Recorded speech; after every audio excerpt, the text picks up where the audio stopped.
مزہ کیا ملتا ہے ان کو؟ سزا تو نہیں ملتی، مگر ان کا لطف کیا ہے؟ ان کو آخر ریوارڈ کس چیز کا ملتا ہے کہ یہ پولیس بھی ان کی حفاظت کر رہی ہے اور اسٹیٹ بھی ان کو بچا رہی ہے، اور ایک نہیں بار بار یہ راسمس پلاتون جیسے لوگ ایسا کام کر رہے ہیں۔ ہماری طرف سے کوئی سیدھا اور سچا جواب نہیں گیا ہے مفتی صاحب کبھی ان کو؟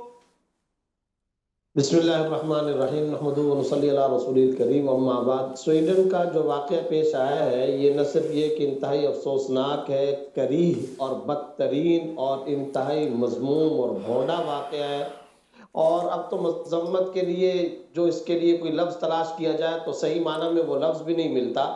اصل اس میں 3-4 باتیں ہیں جن کو ہمیں سمجھنا چاہیے۔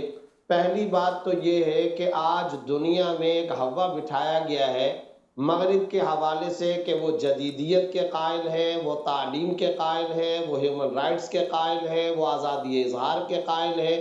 معیارات اب وہاں سے آتے ہیں، کبھی نیو ورلڈ آرڈر کی صورت کے اندر آتے ہیں، کبھی دستاویزوں کی شکل میں آتے ہیں، کبھی بلوں کی شکل کے اندر آتے ہیں، کبھی اپنا جو ایجنڈا ہوتا ہے وہ قوانین کی شکل میں امپوز کرنے کی صورت میں آتے ہیں۔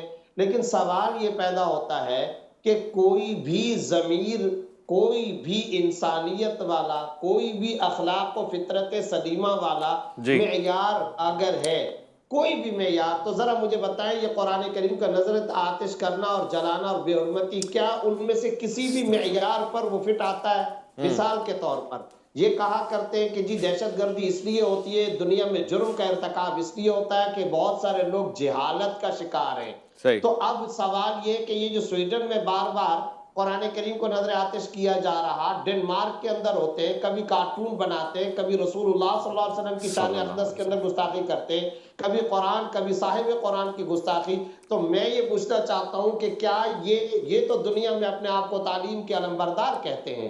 اچھا، بعض اوقات یہ کہتے ہیں جی قدامت پرست قسم کے جو قبائلی، اجڑ، جاہل قسم کے، پسماندہ قسم کے لوگ، وہاں پر جرائم کا ارتکاب ہوتا ہے، تو کیا یہ اجڑ اور جاہل اور پسماندہ قبائل کے افریقی ہیں؟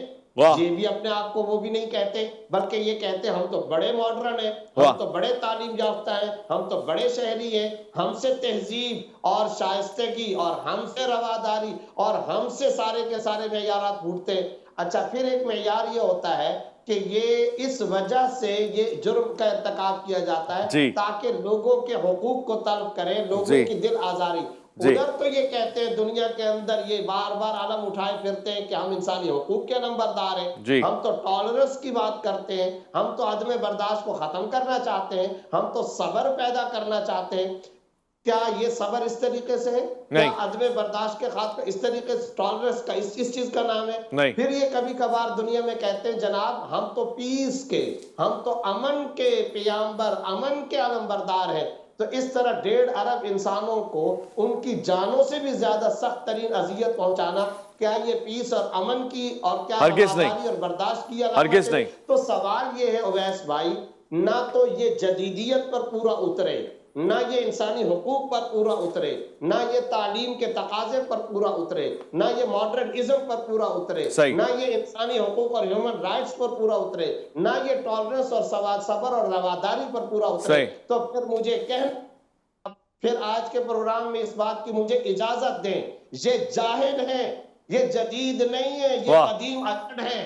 پھر کہنے دیں یہ ٹالرنس والے، رواداری والے، صبر والے نہیں، بلکہ یہ بے صبرے لوگ ہیں۔ پھر کہنے دیں کہ یہ دنیا کے اندر امن اور پیس نہیں، بلکہ فساد پہنچانے پھیلانے والے سب سے بڑے ٹیررسٹ اور سب سے بڑے دہشت گرد ہیں۔ پھر کہنے دیں کہ یہ تخریب کار ہے، کیونکہ کسی انسانی معیار پر یہ پورا نہیں اترتے۔ اور افسوس کی بات یہ ہے، آپ نے کہا جواب ان کو نہیں دیا جاتا، ہاں نا، یہی تو بات ہے۔ معیشت بہت سارے مسائل کے اندر انسان میں خودداری بھی پیدا کرتی ہے۔ آج افسوس کی بات یہ ہے کہ مسلم ممالک اور پاکستان کی معیشت کمزور ہے، ان کی آنکھوں میں آنکھیں ڈال کر بات کرنے والے حکمران ہمیں دستیاب نہیں۔ رجب طیب اردگان نے کیا کہا ہے؟ اس نے فوراً انہی کی زبان کے اندر جواب دیتے ہوئے کہا نیٹو رکنیت پر اب ہم سے کسی قسم کی حمایت توقع نہ رکھیں اور اب رحم کی توقع بھی نہ رکھیں۔ کیوں اب آنکھیں ڈال کر کے انہوں نے یہ بات کی؟ اس لیے کہ معیشت مضبوط ہے۔ سعودیہ کا اقدام مؤثر کیوں ہوتا ہے؟ مفتی کیونکہ صاحب معیشت مضبوط ہے۔